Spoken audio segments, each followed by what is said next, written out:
All right, and we are live. Welcome to Movie Review Live this Sunday evening. The movie I'm going to be talking about that I saw this weekend is Sinners. Sinners was a pretty. Hold on, let me turn this down real quick. Sinners was a pretty good movie. I'm not going to lie. I liked it, but I didn't love it. There's a couple reasons for that. Just like I thought it was good, but not great. A lot of people are getting it very high praise. At this moment in time, I'm not. But most of that comes from outside reasons that I will get into. So let's just start off with the bad first. Also, this would be a full spoiler thing. So I'm obviously not going to remember every single little spoiler in detail. But there will be spoilers in here. So, anyways, let's start with the bad. So, first off, like I said, most of this had to do from some outside reasons, and that being A, I was tired. B, I felt like I don't know if it was the theater or the movie itself, which is why I need to see it again because it could be one or the other or both. But I felt like the dimming on the bulb or the brightness on the bulb was very dim. And so I don't know if that was the way that the movie was shot or if that was the bulb at the theater. And also same with the sound. The sound went very up and down for me, and I don't know if that was the way it was shot. Christopher Nolan shoots a lot of his movies like that now, or if that was again the speaker at the theaters. It was most the theater was redone recently, so I don't think it was the theater, but I do want to see it again just in case it might have been. So those were the three outside reasons, and the fourth reason that I would say I would bring it from great to good is that the first hour, in my opinion, dragged. It felt very long. So, but that could have been because I was tired, like I said first. So, I do definitely need to see it again to give like a full determination on it. It's a very good movie either way though. I was still engaged in the movie. There's a couple times where it kind of started to lose me and then there is a moment where it picks up. So let's get into that. This movie is about Michael B. Jordan. He plays two twin brothers. Honestly, while I was watching it, I was kind of really hoping that Chadwick Boseman was still alive and he would have been the other brother to Michael B. Jordan instead of Michael B. Jordan playing twins. But he did a good job playing like a guy that's a businessman and a guy that's just like, hey, we're here for a good time. Like, let's enjoy our time back home. They had moved to Chicago. They don't show this in the movie, but they talk about it. It's exposition. They moved to Chicago, made some money, and then came back home and wanted to start their own like little bar. I forget what it Juke something. I forget what it's called. So they do that, and the whole first half of the movie is them just going around to people that they knew before they left. They've been gone 7 years, so they just went around and found all their friends. And was like, "Hey, we're having a get together tonight. Come through." And that's basically all it is, or them trying to make amends with certain people, and then just trying to get them there. About I don't know, 45 minutes into it is when like the vampire comes in a little bit, but it's a quick 2 minute scene where he just turns someone else into a vampire. And then you see that in the trailer as well. He's just resting, and then the other guy gets up and he's now a vampire. So once they start dancing and singing at their little bar, that's when the movie picks up. Now, earlier in the movie, they talk about how like in this movie how certain music can connect through your soul to the past and the present. And there was a really cool scene where the secondary main character, I would say the cousin of Michael B. Jordan's characters, is singing, and he sings great, and he connects to the past and the future of music. And this movie set in the 1940s, I believe. And so it was really cool to see how the overall like message of the story is how R&B has changed. And it was cool to see how even from that moment in the 1940s, the way he was playing the past of what the R&B genre used to be and then what it has become. And you see it's like a big like 360 shot, one shot of them going around, and just you just see random people like dressed up in random outfits. You're like, wait, what the heck? But it's his music connecting through just time, I guess you can say. And then but it also for says that it can also connect to the devil. The devil can sense it because it's something that powerful, and so that is what triggers the vampires to go and try to find all these people and turn them all into vampires. So then they show up, and then everybody's like, no, like you're not invited because as a vampire you have to be invited in order for you to step on somebody else's property, I guess you could say. So there's that. and they get kicked out, or not kicked out, but they get told no, so they leave, and they're just patiently waiting outside for the next person to come because they were waiting for somebody that was already at the party to come out because they knew that they would be allowed right back in. And then once one of them comes in, the rest are allowed in, if they are told, if they're invited in. So they found that as like as an easy way to get through.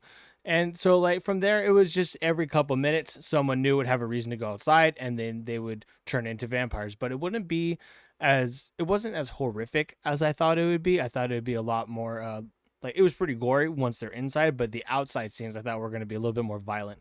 But they weren't bad either by any means. It does a good job kind of keeping you at the edge of your seat, even though you know what's going to happen. You're like, oh, okay, wait, is that them? Is that them? Because like you see the eyes glowing, but they're like in the middle of a forest or something.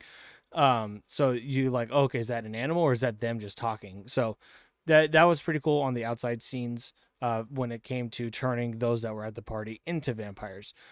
And then another thing actually real quick that I didn't like, the trailer, especially the second trailer, gives a lot away. So if you're going to go see this movie, don't watch the second trailer. If it's been a while since you've seen any of the trailers, just don't watch them. Go in as blind as you can. That would definitely help this movie. Now that I know what to expect, I still might even like it even more second time, but just a quick side thought. So then once they finally get invited in after killing so many people, somebody says something stupid and they get invited in, and that's when the battle happens. The battle was okay. I liked the fighting, but like these guys can literally like leap high or fly and are fast, and they're fighting just regular humans, and I feel like the humans put up almost too good of a fight for how many vampires there ended up being, because there was like close to like 100 against maybe like 15 people. So I didn't really understand like that route and where it was going. And then, but again, I do have to rewatch it. It's definitely something I want to get a rewatch on and see if I pick up on anything else that I noticed. They did the things like the wooden knife or the wooden stake through the heart, the garlic, all that stuff. They did all that. So maybe that was why they were able to fight them off. But the cousin ends up getting away, and it kind of ties back to the end of the movie is the beginning of the movie. It's one of those situations. So like it shows how jacked up he looks from the fight at the very beginning of the movie, and then it goes to like the one day earlier. So then he gets there. But in the movie at the beginning, his the cousin's dad, I forget his name. The cousin's dad is a priest, and he says what I said a minute ago, that like, oh, like music is like the soul of the devil or something like that. And then at the end of the movie, when he goes back to his dad after the fighting with everybody or against all the vampires, that's like the beginning where he says the devil will follow you if you keep taking that music places. And when he's there, he's about to like cry and break down to his dad, but he's holding the guitar, but it's just a piece of his guitar because he had used it to beat up one of the vampires. And the only thing his dad's concerned about is him putting down the guitar. He didn't, like, I'm sure his dad cared maybe that he was hurt, but he didn't say, are you okay? What happened? Are you this or that? He just said, put down the guitar, because the dad thought that as long as he's holding that guitar, the devil will follow him.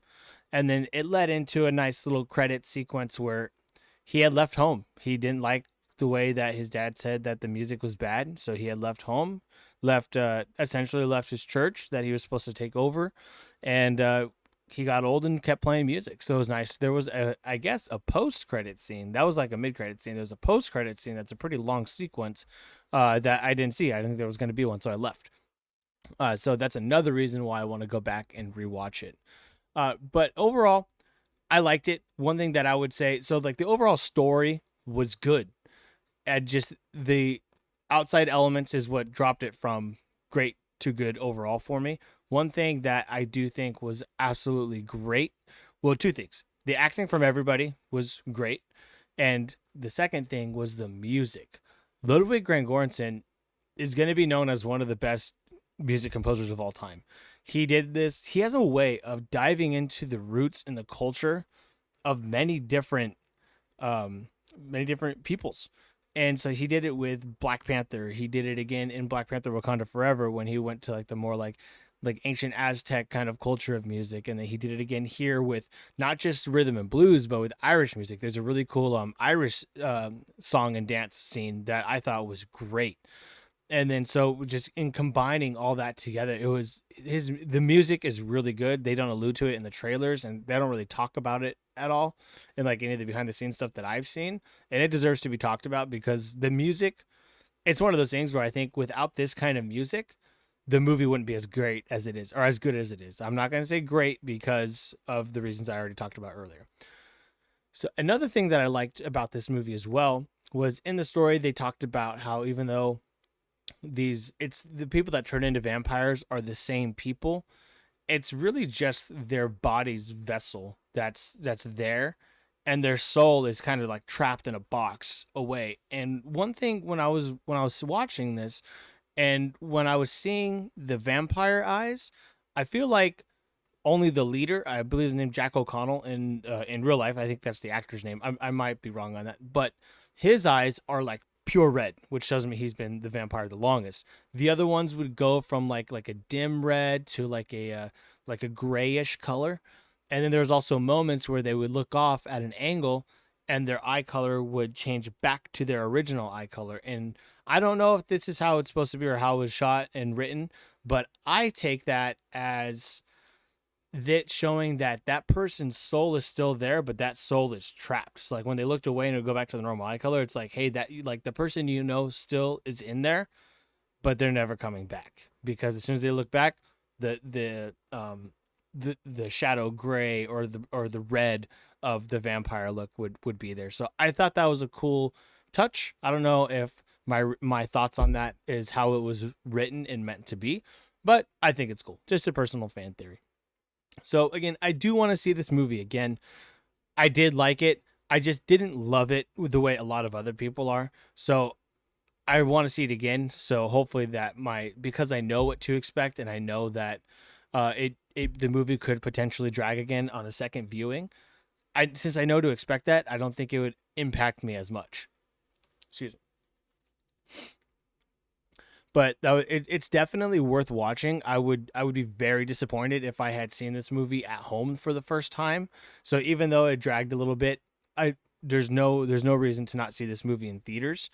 And I believe it did really well on its opening night. I think it made like half of its box office revenue on opening night on Thursday. So that was really cool. And then we'll go over the box office in a minute as well. And then what else?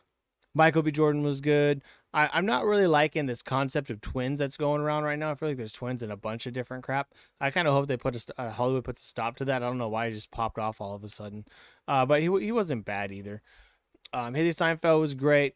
Everybody in the movie was really good. There's no reason that this movie wouldn't be nominated for Best Picture. If Black Panther, which is a movie I like, but again, I don't love it.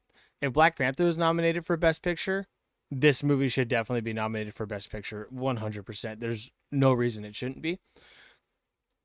And yeah, the next time I see it, I do hope to see it on an IMAX screen just to get that louder sound and that brighter picture. I do like brighter pictures. So hopefully I'll get around to that, and that should be coming up pretty soon. But yeah, that was Sinners. A short little recap of Sinners. Minor spoilers in there. I left some parts out. There's a part so like it's not really important, but Michael B. Jordan, they buy what they turn into to the little bar thing from a guy that's a Nazi, and then Michael B. Jordan goes and kills all of them the next day. He survives. Spoilers. So again, spoilers on that. Good movie, not great, but I give it 8.5 out of 10, which is honestly pretty good. So there's that. Let's see what we got coming up this week. So let's see, that's the box office. So let me go here first. Okay. This week, we have the re-release of Star Wars Revenge of the Sith, The Accountant 2, and Until Dawn. So these three right here are the main ones that I want to see. There's some other ones coming up throughout the week, but like Neighborhood Watch and On Swift Horses, I actually am going to be seeing that one. I forgot that comes out this week. I'm going to be seeing that on Wednesday. So that this movie looks very serious, but good as well. And then all these other random ones. Bears on a Ship. Can't wait for that movie. So we'll say 4 pretty solid releases this week. On Swift Horses, Revenge of the Sith, re-release, The Accountant 2, and Until Dawn. So I think all those are going to be a lot of fun. I'm seeing On Swift Horses. Whoop. Okay, come on. I'm seeing On Swift Horses on Wednesday, and then Star Wars on Thursday, and then hopefully I could see both of these on Friday or like a Friday Saturday situation, and then I'll do another movie review live next Sunday. And then then what's coming up after that? So let's go and check out the box office for the weekend. So this is the daily. So actually, let's just check out the daily real quick. All right, April 20th. Let's see what the daily was. Wow, Sinners barely made more than Minecraft on the daily. 9 million today. That's not bad. Especially, I thought Kings of Kings. I mean, 4 million is fantastic for that movie. But I thought it would have been a little bit more given that it is Easter. So let's get back over here and get to the weekend box office, April 18th to the 20th. And then so in first place we got, that's the rank, right? What is LW? I don't know what that is. So either way, first place we got Sinners with 45,600,000. So that's right around the projections. I think it was anywhere between 40 to 50 was the projection. This is domestic. We'll get to we'll get to worldwide in a minute.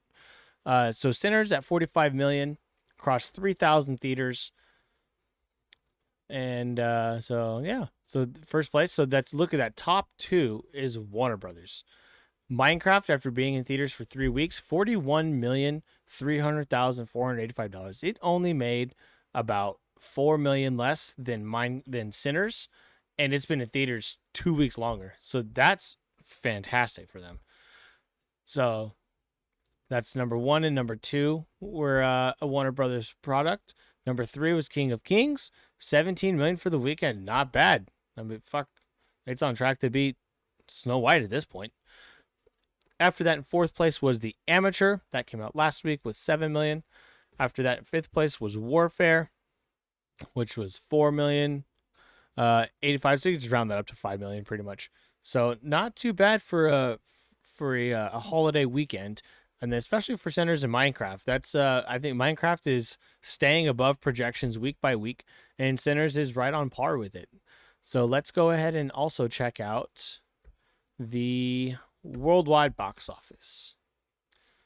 So worldwide, I don't know what this movie is, or if Box Office Mojo is wrong or something like that, but Niza 2 is almost at $2 billion. I mean, 20 million domestic, and it's been out since, I think, since Valentine's Day. So after the catastrophe, although the souls of Niza and Ebowing were saved, their bodies would soon be shattered. Some name planned to use the 7-colored lotus to rebuild their bodies. It sounds cool, but $2 billion, and it's been out for 2 months? That's insane. So let's see. It's made most of its money. Oh, obviously international, but it hasn't even. It opened in China first in January. Interesting. So, yeah, I don't know where the hell this movie came from, but maybe I'm reading something wrong. If I'm reading something wrong, let me know. But it says domestic, basically 21 million, and international, 1.877 billion. That's wild. So, back to this. So Niza 2 out of nowhere with the basically 1.9 billion in a worldwide box office. Number 2 is Minecraft at 720 million. So it's right on par to, like, think about it. We still got it's the 20th. We don't have a whole other 4 weeks until Lilo and Stitch, which is the next family movie that's coming out. And that's coming out on a holiday weekend as well. But another 4 weeks. And after 3 weeks, this has made 720. It's going to end. It's going to get to that Lilo and Stitch range on like May 23rd. I'm going to say it now. I'm going to go back to this video and then I'm going to look at it. This box office is probably going to end up at like a 1.1 or 1.2 billion by the time Lilo and Stitch gets around. I'm going to say 1.2. That's insane. For Minecraft, that's wild. Captain America still in theaters. Big drop from the 720 million, but its worldwide box office as of today is 414 million. So I don't think it broke even. I think they're lying about what these reshoots costs were.